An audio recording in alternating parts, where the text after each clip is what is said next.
la méthode de calcul de champ par le théorème de Gauss est toujours la même. Le premier exemple qu'on choisit, c'est ce qu'on appelle une description linéique de charge. Donc c'est un fil infini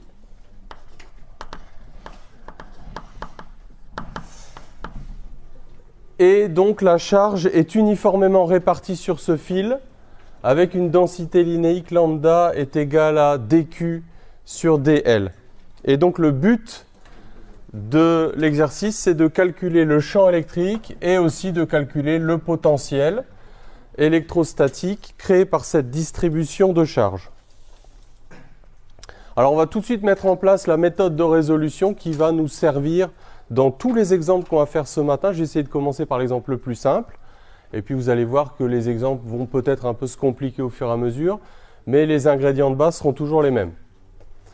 Alors, première étape du calcul d'un champ par le théorème de Gauss, c'est la détermination de la direction du champ électrique.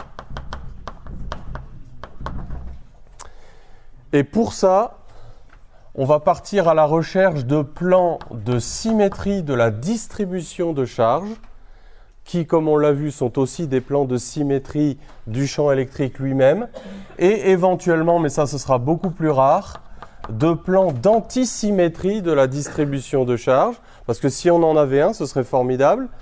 Le champ E serait perpendiculaire, donc il suffirait d'un seul plan de ce type. Seulement, malheureusement, vous allez voir que quand la distribution de charge ne change pas de signe, il n'y a aucun espoir de trouver un plan d'antisymétrie. Donc la plupart du temps, ce seront des plans de symétrie qui vont nous aider à trouver la direction du champ électrique.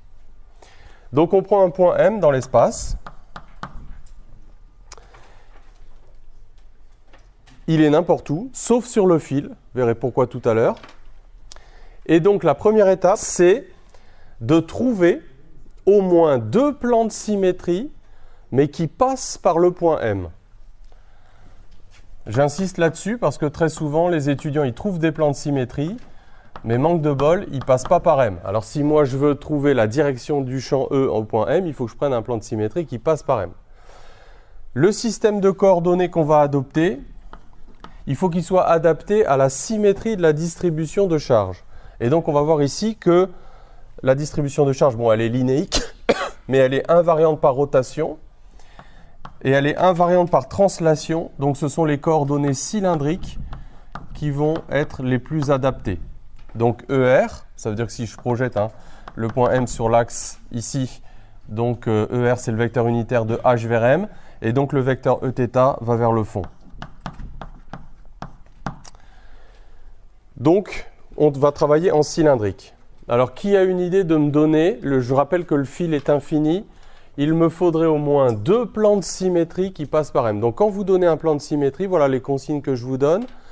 Vous montrez bien qu'il passe par M, donc vous dites M, et ensuite vous donnez deux vecteurs unitaires. Plutôt que de le décrire comme ça, de façon un peu empirique, juste à le dessiner, vous donnez deux vecteurs unitaires. Est-ce qu'il y a quelqu'un qui peut me dire? Ouais, Guillaume?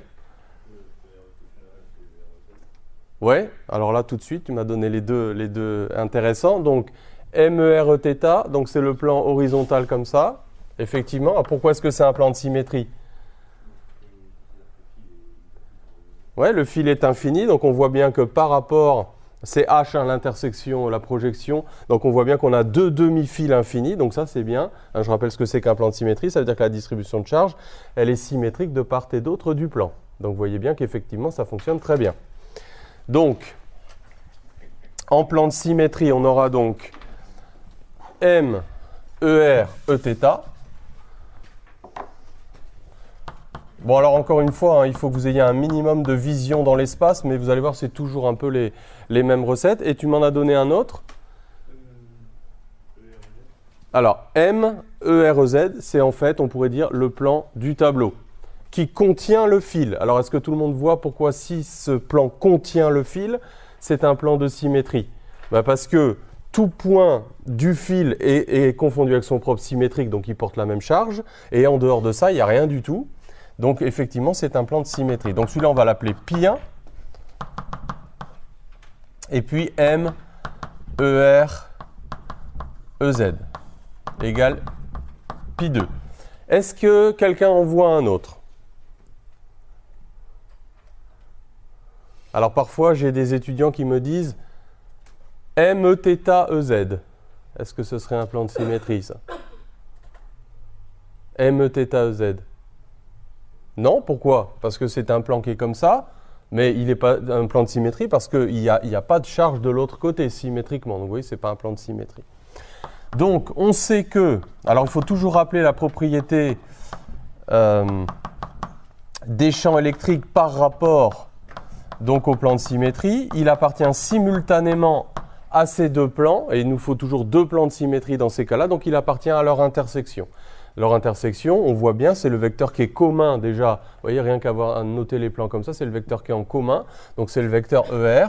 Donc ça veut dire que le champ E est parallèle au vecteur ER. Donc il est dirigé suivant ER. Attention, on ne connaît pas son sens. Hein. On connaît la direction, mais pas le sens. Est-ce qu'il est dirigé dans le sens des ER positifs ou des ER selon moins ER? On ne sait pas encore ça. D'accord? Mais il est parallèle à ER. Bon, alors je vais le dessiner positivement comme ça, mais en fait, il pourrait très bien être centripète au lieu d'être dessiné centrifuge. Bon, ça c'est la première constatation. Deuxième étape,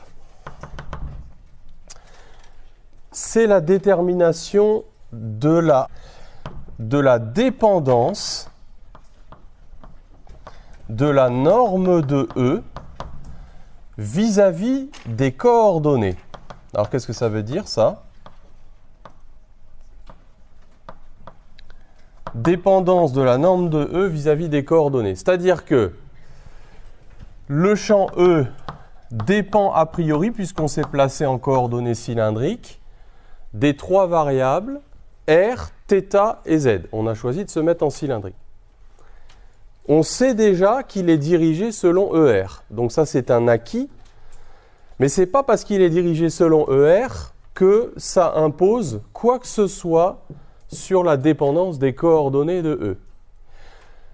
Pour dire de quoi va dépendre la norme du champ ou sa mesure algébrique, eh bien là, il faut raisonner sur le moyen de déterminer cette dépendance, c'est d'utiliser ce qu'on appelle donc les invariances de la distribution de charge vis-à-vis de translation ou de rotation.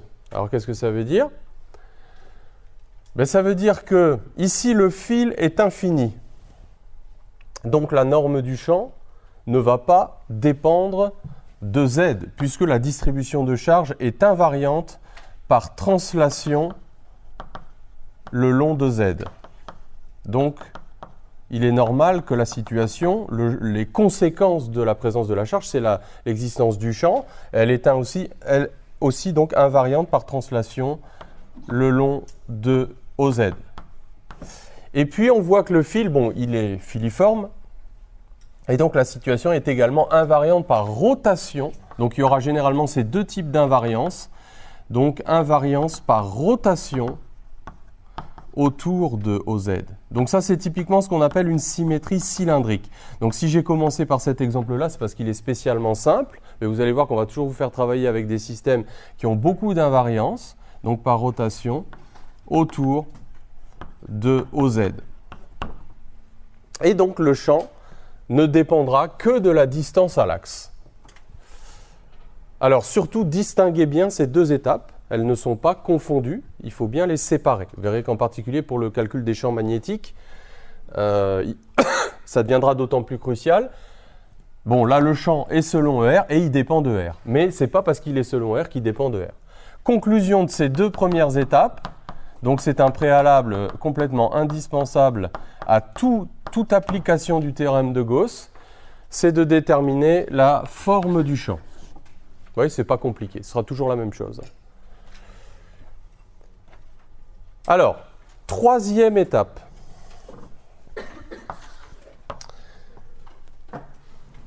On énonce le théorème de Gauss.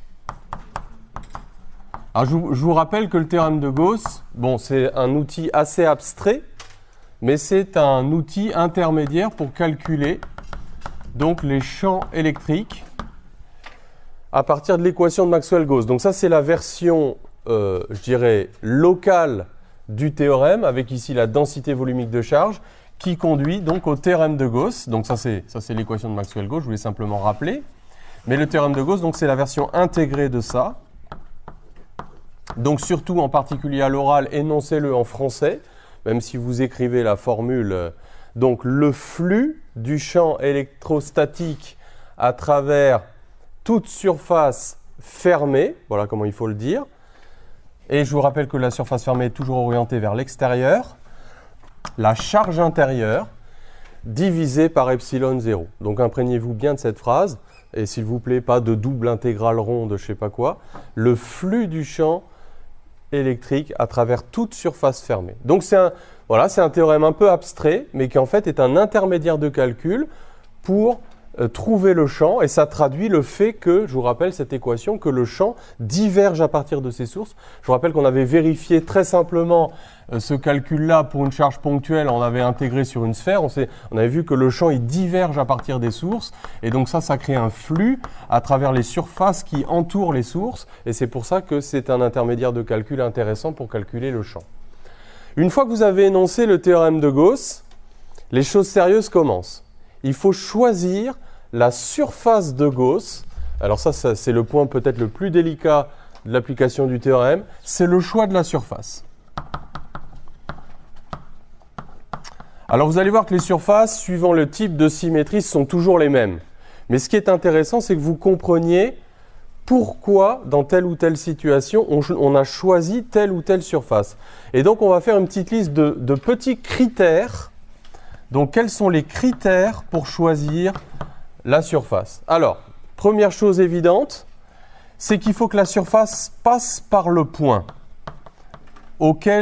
sur lequel vous voulez calculer le champ électrostatique. C'est tout bête à dire, mais il y a plein de gens qui choisissent des surfaces de Gauss qui ne passent pas par le point M. Ensuite, deuxième critère, il faut que le calcul du flux soit simplissime, le plus élémentaire possible. Alors pour qu'il soit simplissime, regardez ce qu'il faut. Il faut que ce produit scalaire soit ultra simple à calculer. Donc qu'est-ce que ça veut dire ultra simple? Ça veut dire qu'en gros, il faut que ce soit E fois ds, voilà, sans les flèches. Donc il faut que E soit parallèle à ds.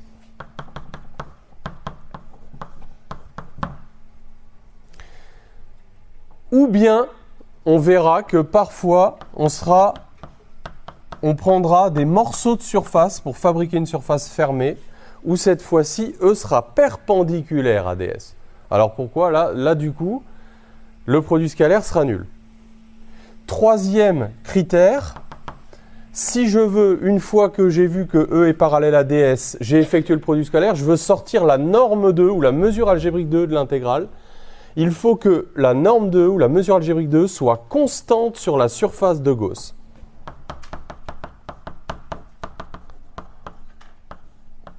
Ou tout au moins sur la partie utile de la surface de Gauss. Et vous allez voir aussi qu'automatiquement, à partir du moment où ce critère-là est vérifié, celui-là l'est presque automatiquement. Donc si vous choisissez de faire ça, généralement ça, ce sera bon. Ou si vous prenez plutôt ce critère-là, alors celui-là sera automatiquement vérifié lui aussi. Très simple. Regardons un petit peu comment on va choisir la surface de Gauss. Alors, ici, j'ai dit que le champ E était comme ça. Donc il faut que ds soit parallèle à E. Et il faut que la norme de E soit constante sur la surface. Or, E ne dépend que de R. Quelle est la surface pour laquelle ds est parallèle à ER et qui est à R constant? Ça crève les yeux, quelqu'un peut me le dire? J'ai entendu cylindre? Ouais, le cylindre. Alors, donc, comme ça.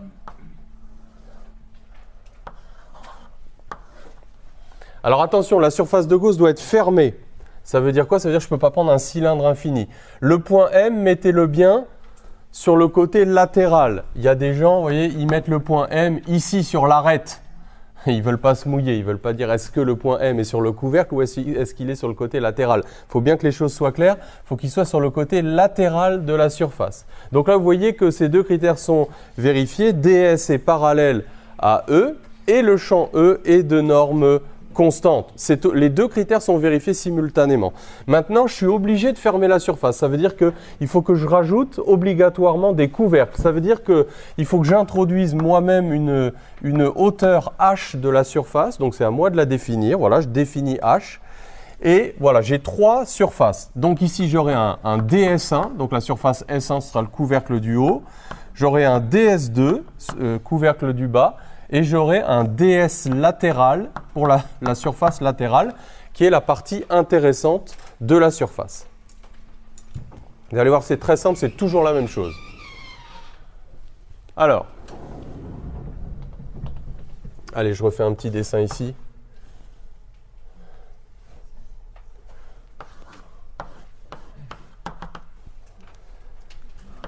Et le point M sur la surface et DS.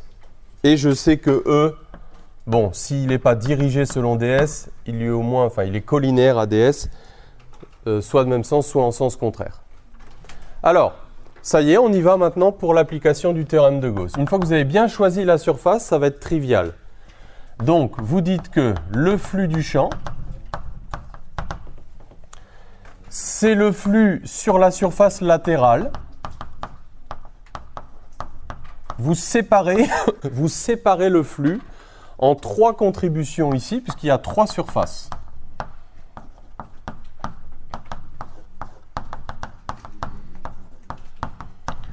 Donc j'ai 3 flux. J'ai enlevé le rond. Vous avez remarqué que j'ai enlevé le rond? Tout ça, ce sont des petits détails, mais qui sont importants. Pourquoi j'ai enlevé le rond? Parce que chacune des intégrales en elle-même ne constitue pas une surface fermée. Prenez aussi soin de bien voir que les surfaces DS sont orientées vers l'extérieur. Toujours. Ça, vous n'avez pas le choix, c'est obligatoire. D'accord? Et ça, c'est DS latéral. Alors regardez, maintenant, ça va être trivial. Que se passe-t-il sur les couvercles? E et DS, on a tout fait pour, sont perpendiculaires. Donc ça, voilà, on est parfois obligé de faire ça. Donc ça fait 0. Et ça fait 0 car E est perpendiculaire à DS. Et puis ici, on a tout fait pour que le calcul du flux soit élémentaire. Donc, on va dire que... Alors, on continue de travailler en mesure algébrique pour jouer la sécurité. DS, c'est DS latéral vecteur ER. Mais bon, là, j'effectue le produit scalaire à partir du moment où je mets une mesure algébrique. Et j'ai que ça. Et en fait, ce truc-là est constant sur la surface latérale. Donc, je peux le sortir de l'intégrale et je peux dire que ça fait E de R, l'intégrale de DS latérale. Et l'intégrale de DS latérale, c'est ni plus ni moins que la valeur de la surface latérale. Je prends mes petits ciseaux, je découpe et j'ai donc un rectangle de longueur le périmètre et de hauteur h. Donc ça me fait E bar de R, 2 pi R h. Alors, maintenant, on a calculé le flux là. On a calculé, on pourrait dire, le membre de gauche de l'équation du théorème de Gauss. Maintenant, il faut calculer le membre de droite. Alors, comment je vais faire pour calculer le membre de droite? Je vais toujours me poser la même question. Écoutez bien, là, ça va peut-être vous paraître trivial, mais vous allez voir dans des cas compliqués, si vous posez la bonne question au bon moment, vous allez trouver la bonne réponse. Où sont localisées les charges qui sont à l'intérieur de la surface de Gauss? Voilà la question que vous devez vous poser. Où sont localisées les charges qui sont à l'intérieur de la surface de Gauss? Donc c'est généralement très très simple. Il suffit de regarder la surface de Gauss et de regarder où est-ce qu'il y a des charges à l'intérieur. Elles sont où? Eh bien, puisque la surface de Gauss est de hauteur h, eh bien, il y en a sur le fil, ici, à l'intérieur de la surface de Gauss. Je vais le mettre en rouge, hein, c'est la partie où il y a des charges, et c'est aussi une hauteur h. Alors, quelle est la valeur de la charge? Je vais utiliser la définition de la densité linéique. On a supposé que cette densité linéique, elle était uniforme. Donc, la charge intérieure, ça va être simplement, pour faire simple, lambda fois la hauteur h, tout simplement. J'ai multiplié la densité linéique par la hauteur h, et donc, j'identifie, donc le théorème de Gauss me dit que ce flux, c'est lambda h divisé par epsilon 0. Et c'est terminé, j'ai le champ.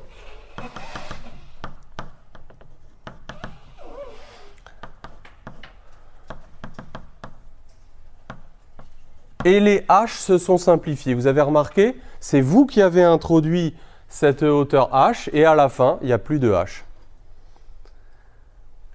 Et le champ décroît donc en 1 sur r, à partir,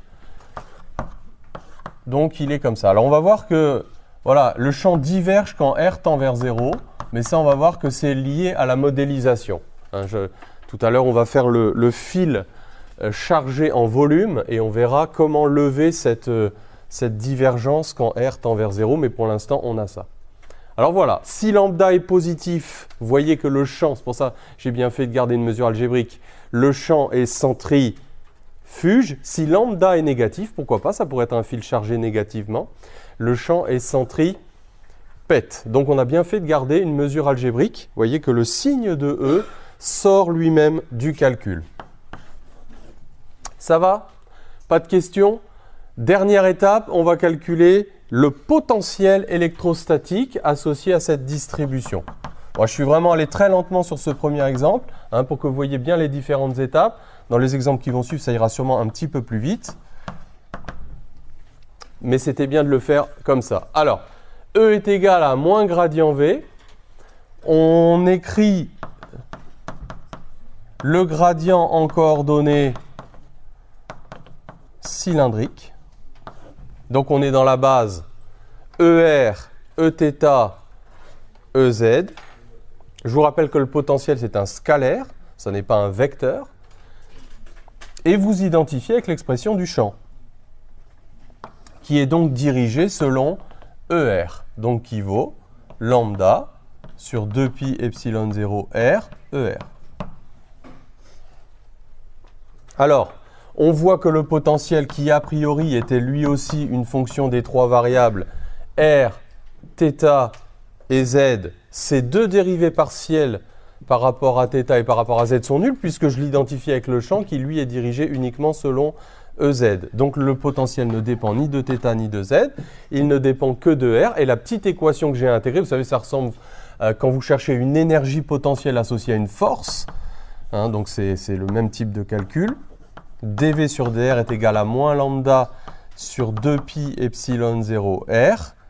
Donc V de R définit toujours à une constante additive près. Donc ça fera moins lambda sur 2pi epsilon 0 log de R plus une constante. Alors on a un souci là encore pour définir la constante. Enfin un souci. On voit que quand R tend vers 0, le potentiel n'est pas défini et que quand R tend vers l'infini, il diverge. Alors ça, c'est parce qu'il y a des charges à l'infini. Bon, c'est comme ça. Hein. Voilà. On verra tout à l'heure quand on va faire le fil chargé en volume, là aussi, comment on peut résoudre le problème, au moins quand R tend vers 0, pour fixer une origine des potentiels. Mais la constante, en fait, vous la fixez comme vous voulez. Hein. Quelle que soit la valeur de la constante, ça va vous donner le même champ. Donc ce qui compte, c'est le champ qui donne la force électrique. Hein, voilà. Donc voilà ce premier exemple. Donc on est en symétrie cylindrique. Et puis vous allez voir que sur les autres exemples, on va reprendre exactement le même canevas de résolution. Ça va? Est-ce qu'il y a des questions?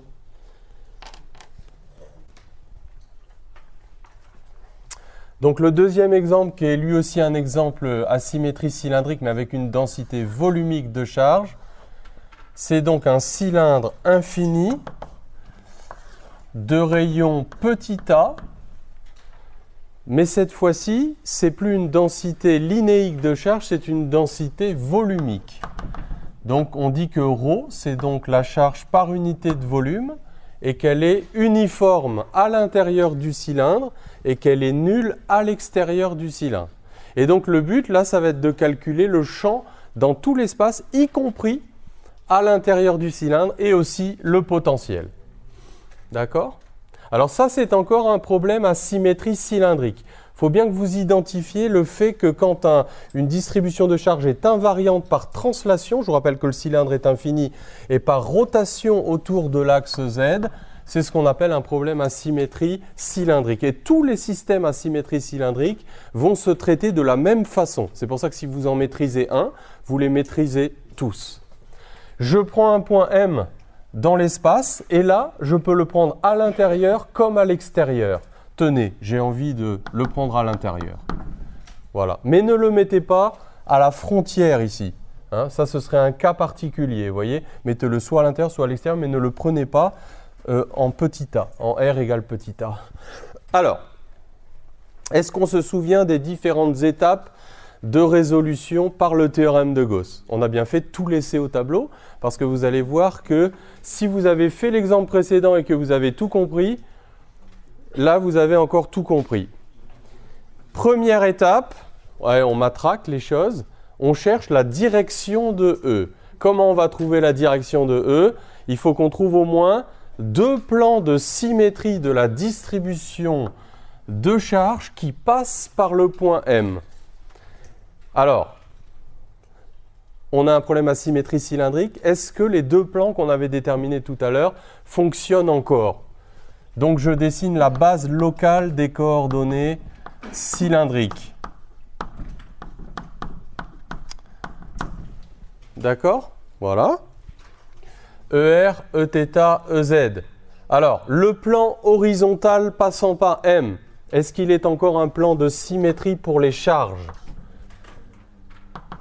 Ben, visiblement oui, puisqu'il coupe le cylindre en deux demi-cylindres infinis qui sont symétriques par rapport à ce plan. Est-ce que le plan passant par M, le plan du tableau, est-ce qu'il est encore un plan de symétrie? Est-ce que tout le monde voit ça un petit peu dans l'espace? Vous coupez votre cylindre en deux demi-cylindres, hein, et ça, voilà, votre baguette, vous la coupez en deux, ça fait deux demi-baguettes, hein, et puis voilà, ça vous fait un plan de symétrie. Donc lui, je l'appelle pi2. C'est le même que tout à l'heure, sauf que là, on a une distribution en volume. Très simple. Le champ, donc, appartient à l'intersection de ces deux plans. Il est donc toujours selon ER. C'est la même chose. Deuxième étape, c'est la dépendance du champ E vis-à-vis des coordonnées. Alors, le champ, a priori, on a déterminé sa direction, mais ça ne dit rien de la dépendance de sa norme. Et, a priori, puisque je suis en coordonnées cylindriques, je vais faire dépendre cette norme de R, de θ et de Z. Mais, le cylindre étant infini, la distribution de charge est invariante par translation selon Z. Ça a donc comme conséquence que le champ sera lui-même invariant par translation, sa norme, selon Z. C'est un cylindre. Donc la situation, les charges sont invariantes par rotation autour de l'axe Z. Ρ ne dépend pas de θ. En fait, il dépend implicitement de R, ρ. Je ne sais pas si vous le voyez, parce que pour R plus petit que A, hein, pour R plus petit que A, ce truc-là est constant, et il est nul pour R plus grand que A. Donc il dépend de R, mais ni de θ, ni de Z. Donc, E ne dépendra pas de θ, donc E sera exactement de la même forme que tout à l'heure. Il sera de la forme E de R, ER. Donc on peut le dessiner. Alors là aussi, hein, on préjuge déjà de son sens, mais ce n'est pas sûr qu'il soit dirigé selon plus ER. Peut-être qu'il sera dirigé selon moins ER. Ça dépendra du signe de ρ. On énonce le théorème de Gauss. Donc le flux du champ électrostatique à travers la surface fermée, c'est la charge intérieure divisée par epsilon 0. Et on va choisir la même surface de Gauss pour les mêmes raisons. Alors je vais dessiner la surface de Gauss en vert. Donc, ici comme ça. Donc je mets le point M, surtout sur le côté latéral du cylindre.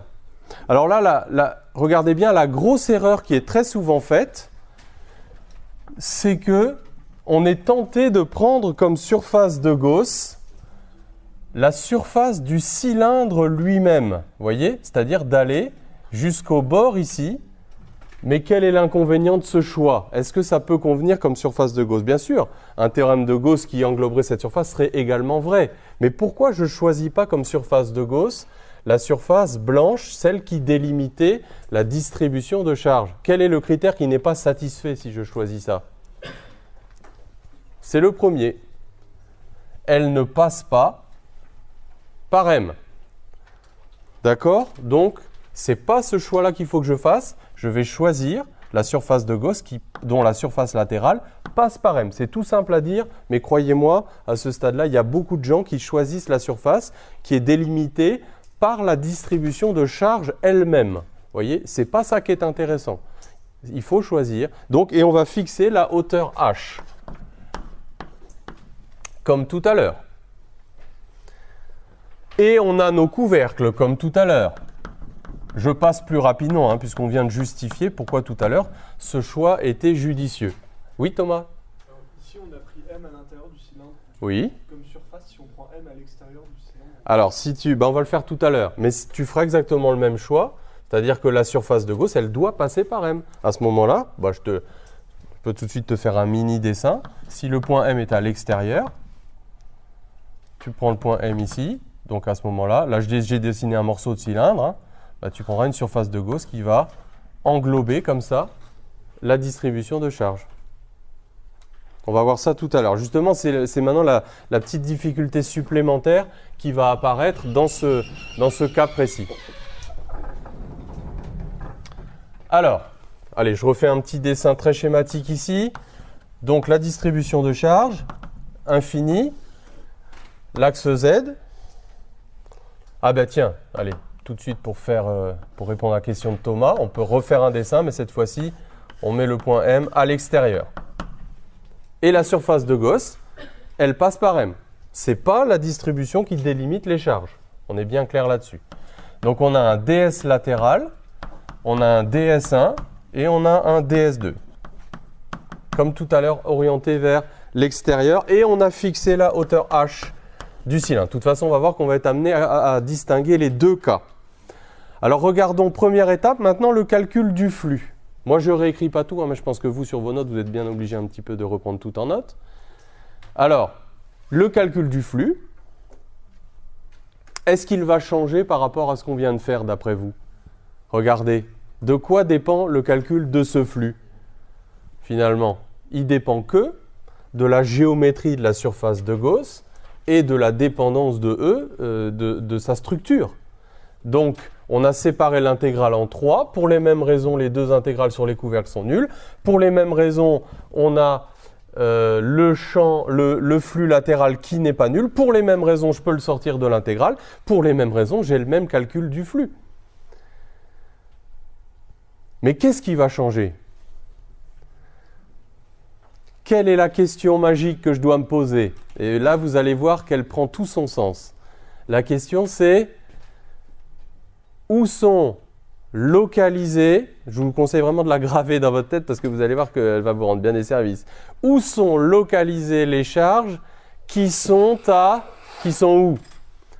Qui sont à l'intérieur de la surface de Gauss. Et là, ça va devenir crucial. Où est-ce qu'elles sont?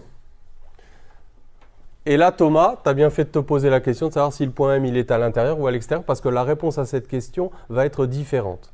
Et ça, je peux vous dire que, voilà, c'est ça la principale difficulté dans ce cas-là d'application du théorème de Gauss. C'est la distinction entre un point M à l'intérieur ou à l'extérieur. C'est très très simple, et pourtant, je ne sais pas pourquoi ça pose pas mal de difficultés. Mais si on se pose les bonnes questions, c'est très très simple. Regardez. Si je suis là, où sont localisées les charges qui sont à l'intérieur de la surface de Gauss? Est-ce que j'en ai partout dans la surface de Gauss, la verte? Ben non, vous le voyez tout de suite. Où est-ce qu'il y en a des charges? C'est un peu trivial. Dans ma boîte à chapeau, là, il n'y en a que sur cette hauteur H. Pourquoi? Parce qu'entre petit a et petit r, il n'y a pas de charge, c'est vide. C'est tout simple. D'accord? Donc je distingue deux cas maintenant. Je distingue clairement deux cas.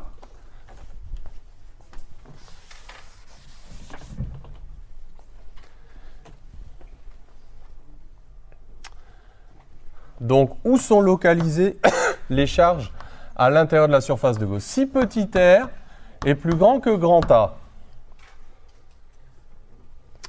la charge intérieure, c'est la densité volumique de charge multipliée par le volume de ce petit cylindre. Enfin petit, j'en sais rien, ça dépend de la valeur de H et de A, mais de ce cylindre. Alors combien il y en a? Le volume de ce cylindre, c'est la base multipliée par la hauteur. Donc ça va faire pi petit a carré fois H. Est-ce que ça va pour tout le monde? Je recolle les morceaux. Donc le flux, lui, son calcul ne dépend pas du fait que je sois à l'intérieur de la surface de Gauss ou à l'extérieur de la surface de Gauss. Et je divise par epsilon 0. Et donc ça me fait E de R est égal à ρ A carré, les H se simplifient, sur 2 pi R epsilon 0. Et je trouve encore un champ qui décroît, il n'y a plus de pi, pardon, il n'y a plus de pi en bas, j'ai simplifié par pi.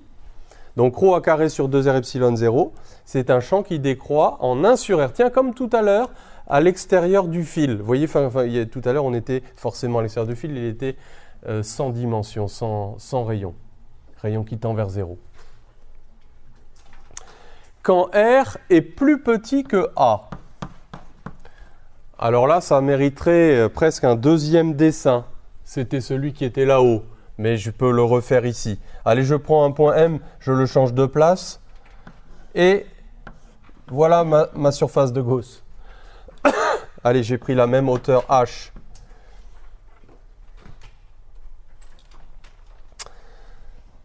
Quelle question je me pose? Allez, c'est standard, je vous assure, si vous tombez là-dessus au concours, franchement, c'est trop cool.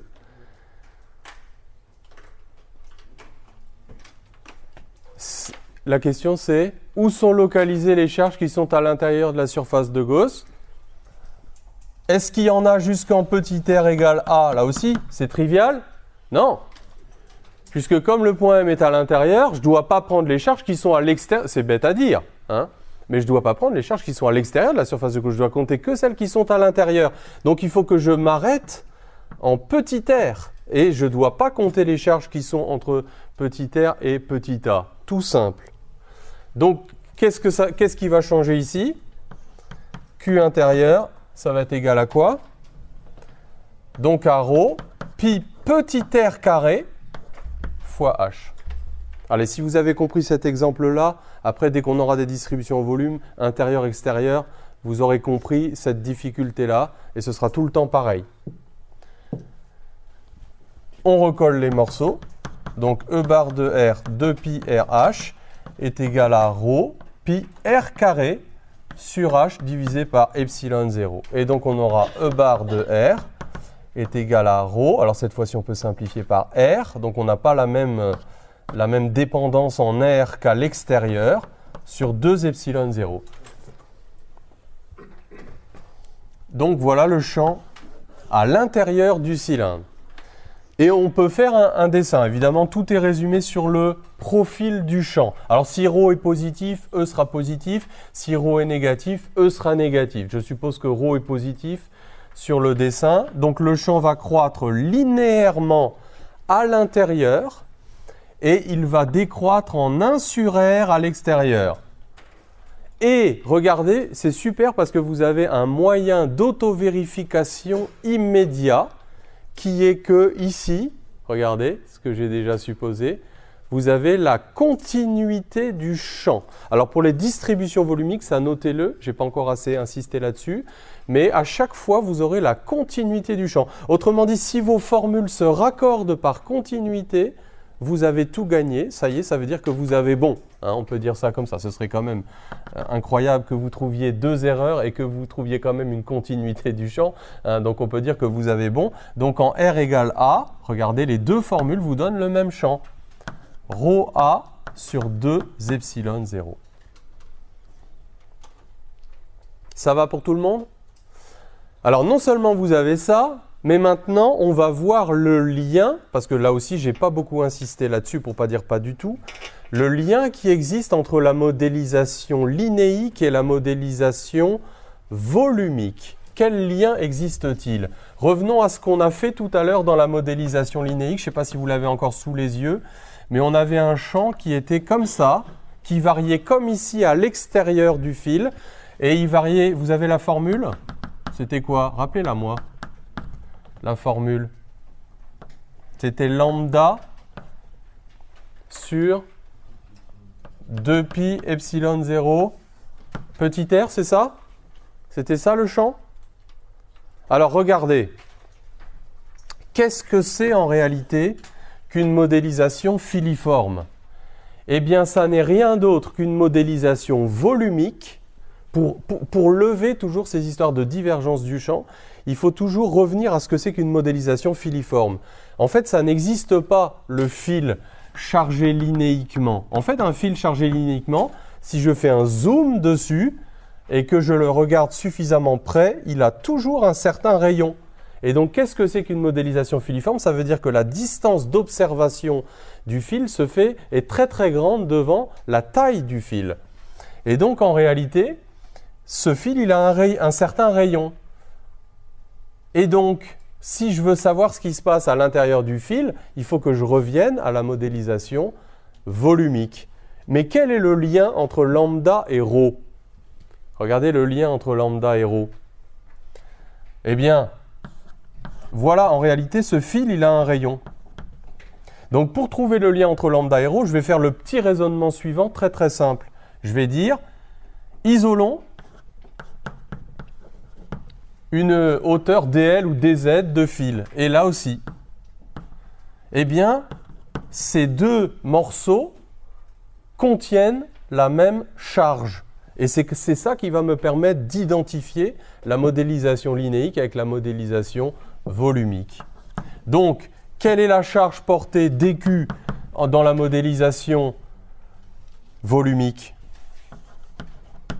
C'est ρ fois pi a carré fois dl.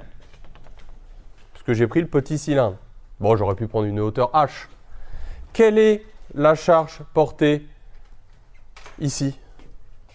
C'est lambda fois dl.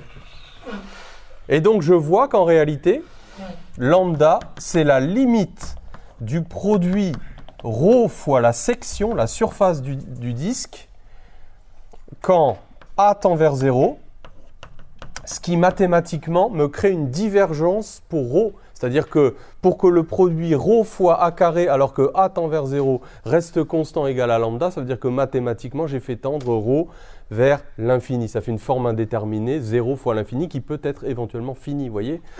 Donc voilà pourquoi on dit que on a une divergence de ρ, que ρ, en fait, quand on fait tendre, c'est un peu comme le vortex. Vous vous souvenez en mécanique des fluides, le vortex, on avait un tourbillon, on a dit « Ah, on va faire tendre le rayon vers 0 hein, ». Mais c'est un cas limite, ça n'existe pas. En réalité, il y a toujours un certain rayon à notre petit tourbillon.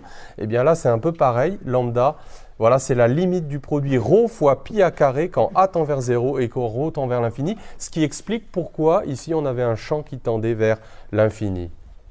Très simple. Et maintenant, on peut calculer le potentiel, ce sera la dernière étape. Donc vous retenez qu'avec les distributions volumiques, en fait, il n'y a jamais de divergence du champ. Il n'y a pas de ce qu'on appelle de singularité du champ. Par contre, avec les distributions linéiques, où on va voir aussi surfaciques, il peut y avoir des divergences du champ, mais ces divergences, elles sont liées aux modélisations. On calcule le potentiel. Donc, E est égal à moins grade V. Et donc ici, pour les mêmes raisons que tout à l'heure, ce sera moins dV sur dr, vecteur ER. Le potentiel ne dépendra ni de θ, ni de Z. Alors, on avait deux situations. Là aussi, on va apprendre quelque chose d'important. C'est à raccorder par continuité le potentiel dans les différentes zones de l'espace. On avait déjà fait ça un peu avec les fonctions d'onde, je ne sais pas si vous vous souvenez, raccorder les fonctions d'onde dans les différentes zones de l'espace. Ben là, on va faire exactement la même chose. Donc quand R est plus petit que A, on aura donc moins dV sur dr est égal à rho R sur 2 epsilon 0. Donc V de R est égal à moins rho R carré sur 2 epsilon 0. Et puis je vais mettre une constante. On va discuter tout à l'heure un peu du choix de ces constantes parce que finalement c'est la principale difficulté. Sur 4, pardon. Quand R est plus grand que A, alors on avait donc à résoudre moins dV sur dr est égal à rho A carré sur 2 epsilon 0 petit r. Donc on intègre ça.